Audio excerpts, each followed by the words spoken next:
Welcome back to Coin Crusader, the channel where we cut through the noise and get you the real story behind what is moving the crypto markets. Today we are diving into something that is not getting nearly enough attention right now, and honestly, that is exactly why you need to hear it first. Tether's USDT is getting pushed off regulated exchanges across the European Union, and we are talking about more than $17 billion worth of liquidity that suddenly needs somewhere else to go. That is not a small ripple in the pond.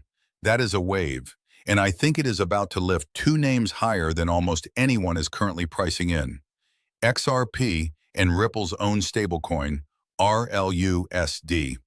Stick with me here because this story does not just affect Tether holders. It touches the entire stablecoin landscape. It touches how exchanges operate in Europe and the United States, and it could shape where the next wave of crypto liquidity decides to land. Let's get into exactly what is happening and why I think this is one of the most underrated stories in the market right now. So here is the foundation of everything we are talking about today. The European Union built a regulatory framework called MiCA, which stands for Markets in Crypto Assets, and it draws a clear line between general crypto assets and what regulators call e-money tokens, meaning coins that are pegged to a real currency like the dollar or the euro. Under this framework, any stablecoin that wants to operate on a licensed European exchange has to meet strict rules around reserves, transparency, and who is actually authorized to issue it. The real question was never whether USDT would simply disappear from the planet. Tether is far too large and far too embedded in global crypto trading for that.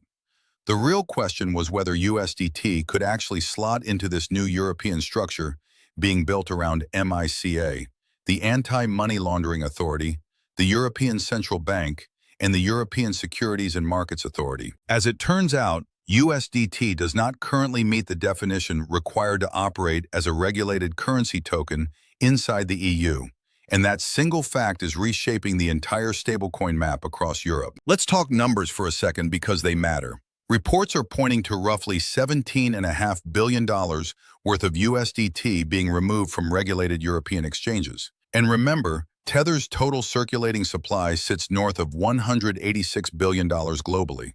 So in the grand scheme of Tether's empire, this European slice is not the whole pie, but it is still an enormous chunk of liquidity that traders, exchanges, and platforms relied on every single day.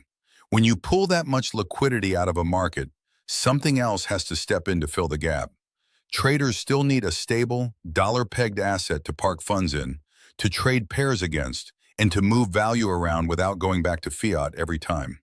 That vacuum does not stay empty for long in crypto, and that is precisely the opportunity sitting right in front of Ripple and RLUSD, along with other compliant stablecoins already positioned in the region. Now, you might be asking why Tether simply did not just get itself authorized under MiCA and avoid all of this in the first place. From what we are seeing, Tether has openly stated that the MiCA framework conflicts with its existing reserve structure and overall business model. Tether's reserves have historically included a mix of assets beyond just cash and short-term government debt, and getting in line with MiCA's strict one-to-one high-quality liquid asset requirements would mean a real overhaul of how the company operates. Rather than restructure to fit those rules, Tether has effectively chosen to stay outside the regulated European perimeter. That decision is now playing out in real time as major exchanges respond to the compliance pressure they are under, and it is opening the door wide open for stablecoins that were built from day one with these exact regulations in mind. And we are already seeing the dominoes fall. Big regulated platforms like Coinbase Europe, Kraken EU, Binance for its European users, and Crypto.com have been delisting or restricting USDT trading pairs for customers inside the European Economic Area. To be clear, this does not mean someone in Europe cannot still hold USDT in their own private wallet or move it around through self-custody and decentralized platforms. What it means is that licensed, regulated exchanges cannot keep offering USDT as a custodial product to their European customers unless Tether becomes a properly authorized issuer. That distinction matters a lot because it shows this is not some blanket ban on Tether existing. It is a very specific regulatory wall that licensed venues now have to respect, and it is forcing real changes in how everyday users access stablecoins on the platforms they already use. This is exactly where Ripple's strategy starts to look smart in hindsight. Ripple has been quietly building out its European regulatory presence, securing an electronic money institution license through Luxembourg, and laying the groundwork specifically so RLUSD can eventually be issued and distributed as a fully compliant e-money token inside the European single market. That is not a reaction to this USDT situation. That is years of planning lining up with the moment. While Tether chose to push back against the new rules, Ripple chose to build directly inside them. That kind of foresight is rare in this industry, and it puts Ripple in a strong position to become one of the trusted, regulated stablecoin options once the European void left by USDT really starts to widen. Now, I want to be straight with you about where things actually stand today, because hype without facts does nobody any favors. As of right now, RLUSD has not yet completed its full MiCA authorization process. It does not currently appear on the European Securities and Markets Authority's official MiCA register, which means European regulated exchanges cannot yet offer it directly to retail customers the same way they eventually will once that authorization clears. So no, RLUSD is not simply slipping into USDT's old spot overnight. This is a process, and Ripple still has steps to complete. But here is the part that matters for you as an investor or trader watching this space.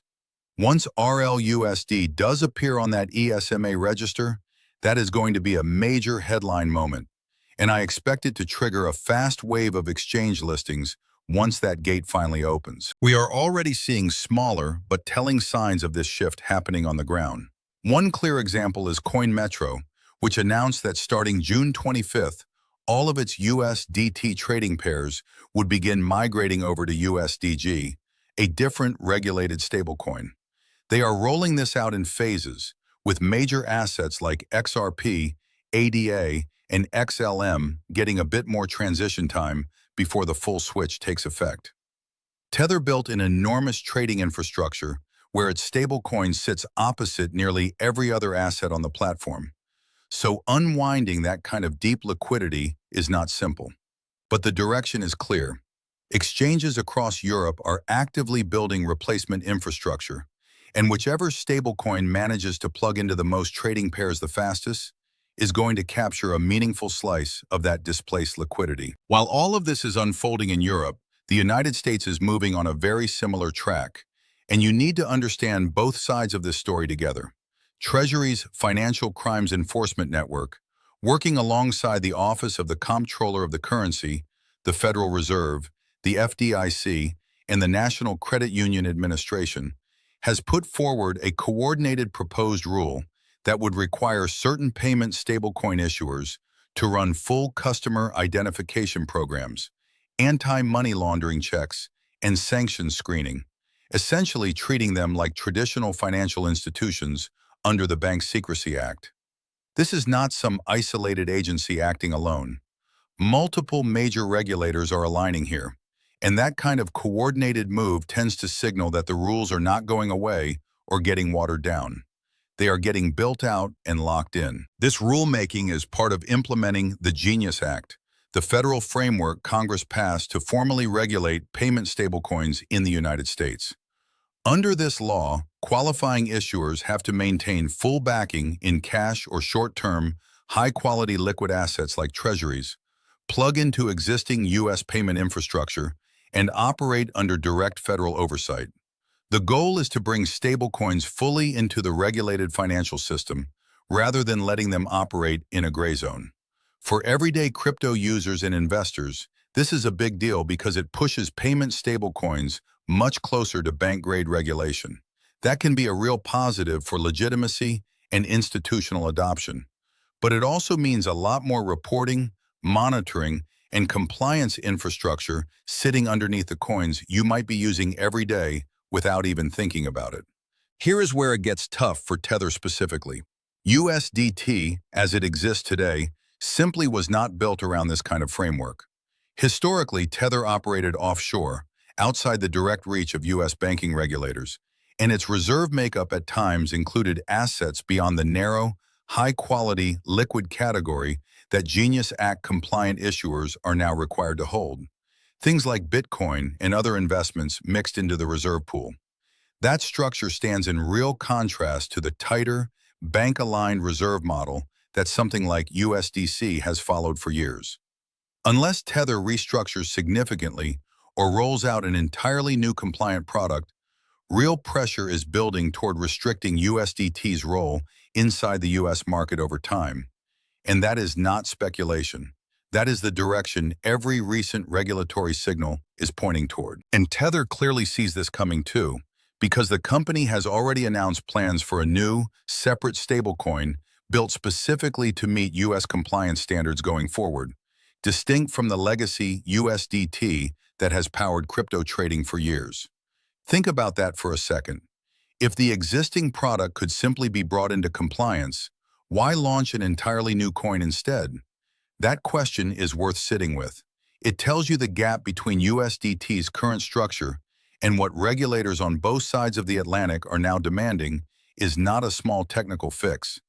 It is significant enough that starting fresh looked like the more practical path. Meanwhile, the original $186 billion USDT supply keeps operating largely outside these newly forming regulated lanes in both the EU and the US. Now let's bring this back to RLUSD because the growth numbers here are genuinely catching my attention. RLUSD is up 62% over the past 30 days alone, with its supply on the XRP Ledger climbing to roughly $772 million.